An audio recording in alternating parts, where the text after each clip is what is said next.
Duel Review is brought to you by NexusDigitalComics.com. Hey guys, welcome to another great week of Duel Review. We're going to be starting off with the new Marvel now, followed by Halo 4, and then for our focal point, Tannhauser, the board game. That's right. Our animation this week is Archer, the TV series, and our movie is 1 Hour Photo. I'm RJ. And I'm Nick. Let's get to it.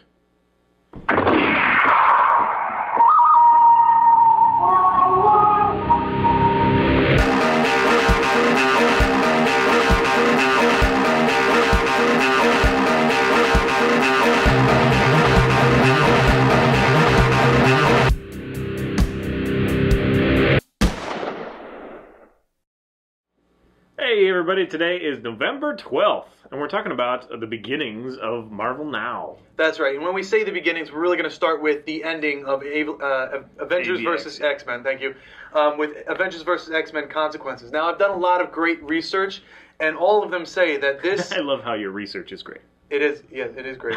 But it says that this series is better than the actual Avengers. Oh, really? Because yes. I said that before you even did research. Right, and that's very true. This series, Consequences, is far better than the actual miniseries. I mean, the event. Yeah, the event of AvX. What it does is it follows. I guess I don't know how do you say it? It follows Scott Summers. What? I said 5 issues. 5 issues, yeah. And the 5 issues are a lot better than the 12 from AvX. Yeah. So it follows Scott Summers as he's dealing with what happened and whether or not he feels guilty about it. You know, at some point in time, he does allude to the fact that he was taken over by an alien presence, the Phoenix Force. But, you know, Wolverine clearly states that, yeah, but you were conscious at some point. You were kind of... Right, you were moving that direction before he took over. Right. Took over. And so he says, yeah, I don't deny it, and I wouldn't have just changed anything because now mutants are back. And so Scott Summers is in prison, and they took him out of the Ruby...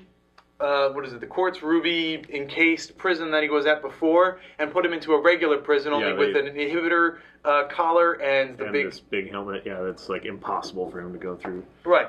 So they put him in basically typical accommodations, and kind of to suggest that, you know, you're not even a big threat. You're just going to be a regular dude, and this is your penalty, you know, for whatever. Right, for what you've done. And we're not going to make you a martyr, you know, basically. Well, yeah, I wanted to get into that. The whole deal with the martyr is Scott Summers knows that being in this regular prison and being around a lot of people that he put away at one point in time or another, there's a good chance that he will die in prison, and he wants it. He kind of welcomes it. And it's not just because he wants to be a martyr, you know, as to say, you know, kids in high school will be wearing, you know, mutant kids in high school will be wearing Scott Summers for president or something crap like that. What he's really doing is he's depressed. He's done all that he can. He's done, and he has no real future anymore, and he just wants to die. But there's some other things happening behind the scenes, and you know, I don't want to give away too much, but it is a very interesting book. I really do enjoy it. You get to see Scott Summers in his defeated essence. Well, you know, he is somewhat conflicted, but ironically. Well, I guess we shouldn't give that away, but ironically, it's something that Wolverine says that kind of triggers him into not being conflicted anymore. Right. So anyway, we won't spoil that. So the reason that I think Consequences is better in some ways, in a lot of ways, is because of the story. They actually take their time, whereas AvX did not take any time. Right. But it does rely on the context of AvX. So... You know, I don't know. It really should have been a continuation. They should have taken more time on AvX, and then this was well paced, and it would be the end of AvX. There's no reason that it should be its own, you know, book, Consequences. It should be the rest of that. I always think of the new Star Wars, right? The latest episode, 1, 2, and 3. They had a lot of story in there, and a lot of it was really dry and, you know, like political and all that crap. But they removed most of it and put it in the outtakes. So when I watched the film and then I watched the outtakes, it's like, oh, well, that's why I don't give a shit about anything, is because there's no story. They took it all out because they wanted to pace it better for like 4-year-olds or something. I don't know. But that's the sort of thing that AvX did, and this does not. I mean, this actually does take its time. Right. And it's not the best book in the world. I think it's interesting because Cyclops is kind of the new Magneto, and Magneto is still involved, so that's kind of interesting. I I do wish that they had taken more time with like Namor and Magic and the ones that were part of the Phoenix Five. Right. But yes, it boded well for they said that everything was going to change. Well, that's not true. That's definitely not true, even with this. But this does add a lot of weight to the event where it normally wouldn't have. But it's really only in Cyclops' way. You know what I mean? Like if you care about the X-Men, then it has some weight. I don't really think it has a weight for Avengers or you know what I mean. I think it's much more of a microcosm kind of thing. I don't think that it's. You do see some of like Captain America's point of view as far as Scott Summers go, but it really doesn't get into it. It's like the event echoes through the X-Men. Nothing else. Like honestly, right. To me. Real quickly, you brought up Colossus, or you brought up the other Magic, yeah. One of the things that I'm a little hesitant about is I've seen previews for the upcoming Marvel Now comics, and in one of them you have Colossus in X-Force, and I'm kind of interested in that. The only problem is, in this book, it's very, Colossus comes up very shortly, but it's talking about how he's searching for serenity since the events of the Phoenix happened, the AvX. So I'm kind of curious how he's going to get from I'm looking for serenity to joining another team of fighters. It's kind of confusing. It throws me off. Yeah, well, there's story left to be told there. Right, right. So of course, it doesn't totally make sense because right now he's kind of should I abstain completely or should I be ruthless? Right. He's kind of trying to decide that. Anyway, Right. So Marvel Now, the beginning of. But real quickly, I just wanted to say that this was written by Kieran Gillen, who did a really good job. I really enjoyed that, and the art is really great. Okay. So Marvel Now, this was the first that we got. This was just like a flavor, a taste Previews of different books. And I have to say that I'm totally not interested because it does not seem anything new, save for the new retelling of the X-Men, right? The early years. Yeah, basically what happens is, in this preview, Beast comes from the future, so he's the big blue lion-faced Beast that we know, and goes into the past to see Hank McCoy, the regular him, and says, we, as the X-Men, need to stop Scott Summers, and that's kind of where it ends. It's just a preview. Right. But that is interesting, and I am interested in following that book. Yeah, that I am interested in. They have Iron Man in here, which I am not interested in. It just looks like the same old. I mean, they'd have some Extremis stuff in there, right. But it's really the same old. And actually, the first issue of the Iron Man now is out, Invincible Iron Man or something like that. And I hate the art. I have to say that I just don't like the art. It's too painterly, and nothing happens in that book. Now, it's just issue number 1, but it's not one that I was compelled to buy, so I don't think he's read it. No, I haven't. I spent some time at the comic book store. The guy let me. And I just didn't like it. So I don't think I'll be following that. I didn't like Iron Man to begin with as far as his own book. I've never been interested, so it didn't change my mind. There's nothing new. Actually, the same with Captain America. We get a little bit of Captain America with Cable showing up, which is interesting. But again, I just don't really care to follow that book. Right. Then we get Thor, which, again, nothing seems to be new about it. Right. I don't see why I should care when I don't already care, unless I already care about Thor. Then we got Deadpool, and the Deadpool I actually bought. Yes. And here it is. I guess we'll talk about it in a second. But the Deadpool, basically it does look the same as other Deadpool, except for they've kind of come back to a little bit more funny, because they took some of the funny down a notch. In Deadpool kills the Marvel Universe, none of the funny stuff is left. It's all taken out. Right. I don't know why they decided to do that, but whatever. His main book has been funny, but not quite as quippy and pulp culture-y as I love, And so it seems like they're putting a little bit more of that back in, and we'll get to that, dedicated time on that. So that's fun. I love the whole he and Thor are beating this big dinosaur thing, and just the little exchanges between the two. Yeah, it's like Thor's like, don't tell anybody that we've worked together. It's like, okay, partner, you got it. Yeah, we did not team up. You got it, partner. That kind of funny stuff. And then we get this thing, which is just an incomplete. Or maybe it is complete. Maybe that's how it's supposed to look. I really don't think so. I don't know. I think it would be interesting if X-Men Legacy left it all penciled like that. Yeah, I don't know. Anyway, so this didn't really. Oh, and then they have like 2-page things of like She-Hulk of what's her name? Betty. Betty, and yeah, I don't know. That might be interesting. I don't know, but there's nothing that feels new. Like we complain all the time that New 52 didn't feel that new, but this really doesn't feel new. So I guess that's why they didn't call it Marvel New. It's Marvel Now. Yeah. So it's really what it seems to be is really like, here, you should jump in now and buy our comics, even though we rely on story that's told, before, and you still won't understand that, but now you have an excuse to buy all the books we make. Right.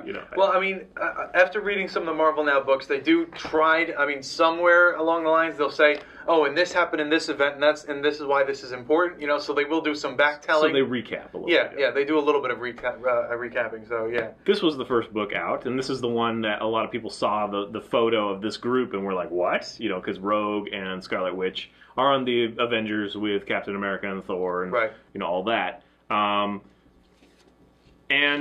Havoc is the new Scott Summers. That's my biggest complaint about this is like, oh, it's like Cyclops. He's off doing his thing now. So who can we get that's almost exactly like whatever. He's not. He's a little bit more roguish, but still, it's just kind of like, oh, he's the new Scott Summers. I mean, that's all I can think of. I didn't make that connection, but I could see where you're coming from. I mean, he's literally even his brother, so it's whatever. He is his brother, yeah. And in this episode, we have Avalanche, who has his brain tampered with. Right, essentially like a piece of it was ripped out. And this is in the first episode, the first page, so you'll know. Yeah. He had a piece of it ripped out, and you don't know by who, and there was like this mechanical device implanted in there, so now he's got like no will of his own, and he's just kind of doing things.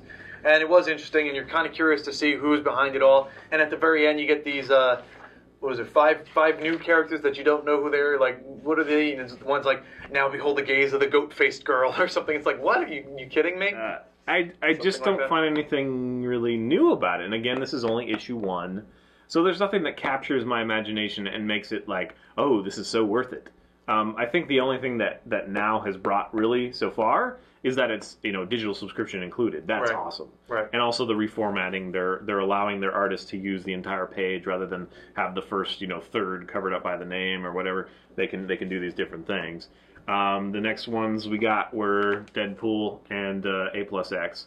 Now A+X is interesting in the way that you do see X-Men characters mixed with.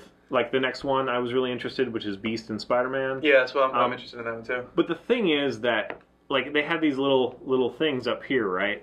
And it's Captain America and Cable, and I didn't really pay attention to that. And I guess I misspoke. I was thinking the Cable one was in the Marvel. It's in this one. It's not in the preview. It's in this one. So this means basically that this book is short little stories.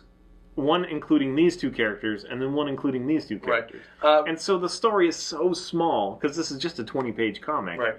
Real quickly, though, the style of the title, A+X, looks exactly like, well, very similar to AvX, but really there's no connection to that at all. They just kind of, the Avengers were versus the X-Men, now they're together, that kind of thing, but there's really no connection between AvX and A+X. It doesn't really nothing. It doesn't really bother me, but plus the ties in that they have are people who kind of got along anyways. I mean, sure, Captain America and Cable really didn't, but they did it in a way where Cable goes back in time to 1940s Captain America with Bucky Rogers, and Bucky Barnes.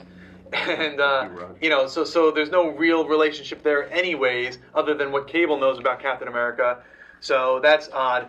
But then you have Hulk versus Wolverine, and yes, they fought before, and that's another thing. How did they end up like? Why are they in the same house? Why is? Because they're both Avengers. Yeah, but Wolverine would be in the Jean Grey School for the Gifted, where Hulk would be in Avengers Tower, which is one's in New York, and I believe the other one's in Los Angeles. Yeah, whatever, it doesn't matter. Wolverine is an Avenger, so he shows up at the Avengers Tower. Very true. So they're fighting over cake at first, and then out of nowhere, future Hulk and future Wolverine pop up. It could be fun, I guess, if they had more time, but it's very short. I am looking forward to the next one. We'll see what happens with that. But yeah, I'm wondering where these stories go off to. I mean, if each A+X is a small series of small stories, where do the other stories get, where can I pick up what happens between Maestro and regular Hulk, and why are they searching for the Red Hulk? Oops, I gave that away. Well, let's just get to the last book. This is the book that I'm going to follow for sure, just because it's Deadpool. But again, there doesn't seem to be any reason that it's, new, like Marvel Now. Right. Like, nothing has distinguished it thus far. It's just that it's a new story, and they've already got some fun stuff. I had a lot of fun with this book. He ends up fighting undead presidents. I think they're ghosts. I don't think they're undead because they're still intact with a little bit of decay. But... Well, they literally come out of their gravestone, grave sites. Right. So okay, but anyway, yeah, and this is actually where we get the X-Force one with Colossus in there. Colossus in the middle. Anyway, I had a lot of fun with this book. He's back to good form, being wacky and crazy and. Right. They took reckless. They took away the outside speech bubbles, though. Like the narrator and. That's true. I maybe they'll show up or something. But yeah, you're right. I didn't really even notice that.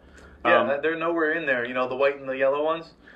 So I don't know. It's rather funny that we have this kind of way down the food chain SHIELD agent that kind of is in charge of cleaning up this mess without using anybody that's recognizably connected to SHIELD or whatever, and so they reluctantly go after Deadpool. And they can't be like American heroes either, because the American hero fighting, decapitating a dead president, that just doesn't look good. It's not good publicity. It's not good publicity. So they hired Deadpool to do it, and he's more than happy to kill a bunch of presidents. Yeah, and like the SHIELD agent is, she's kind of chubby, and it's just, I don't know, it's just kind of.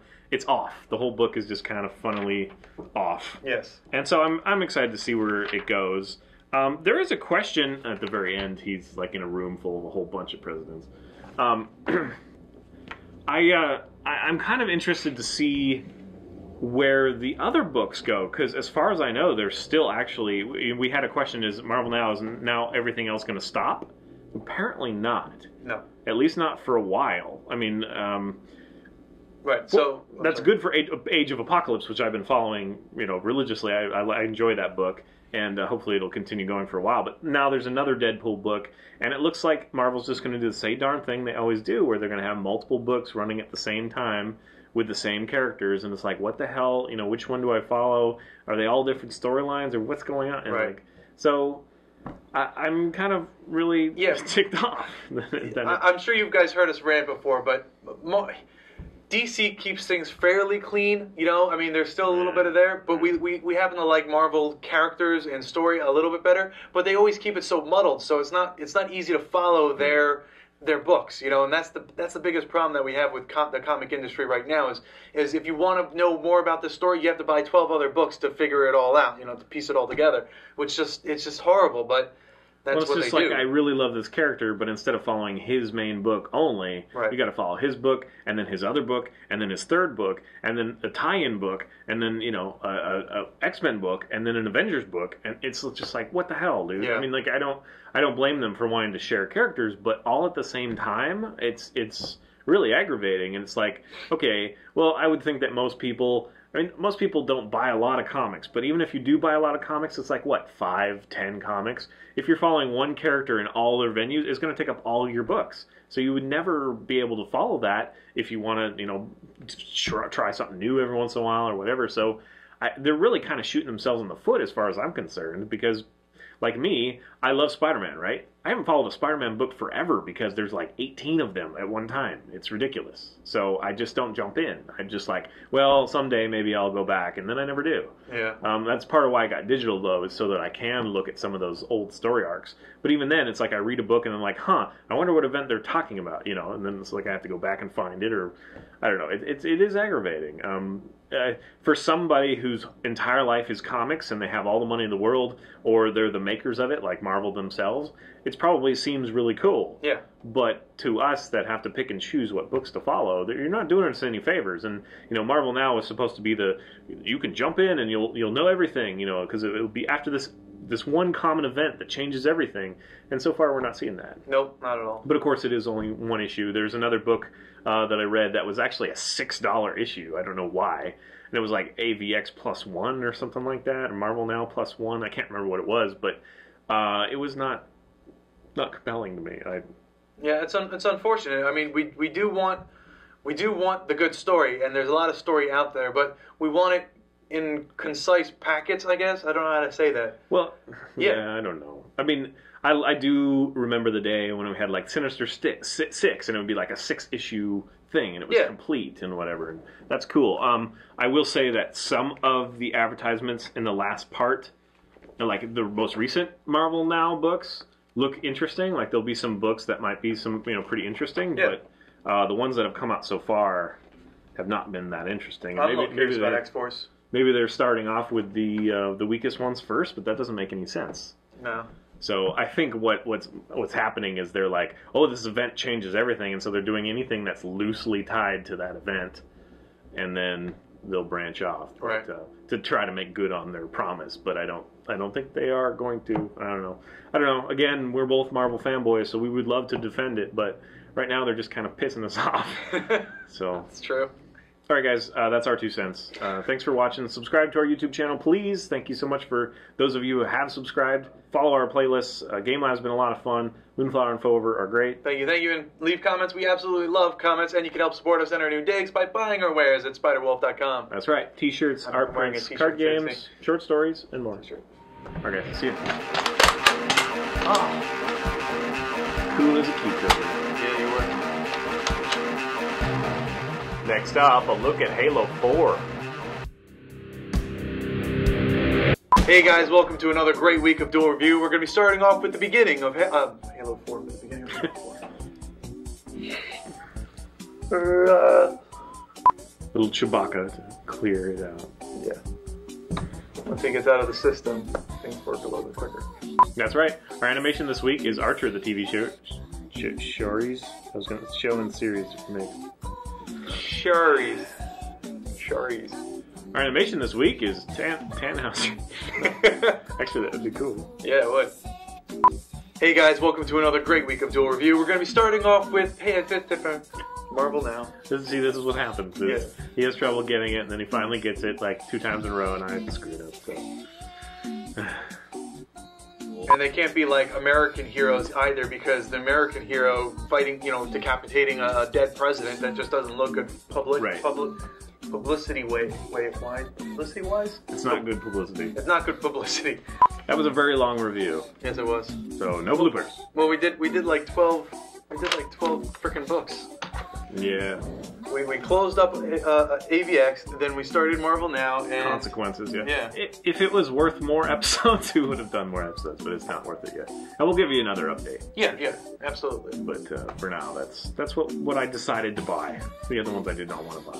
In fact, my comic book guy was like, I'm not supposed to say anything, but you might want to think real hard about that. Because I was like, I had them in my hand, I was like, So he let me kind of read through them a little bit, and yeah, he was right. That was nice of him. Yes, hats off to him or her. Don't want to give it away. Uh-huh. Probably I am. Nailed that. Ching.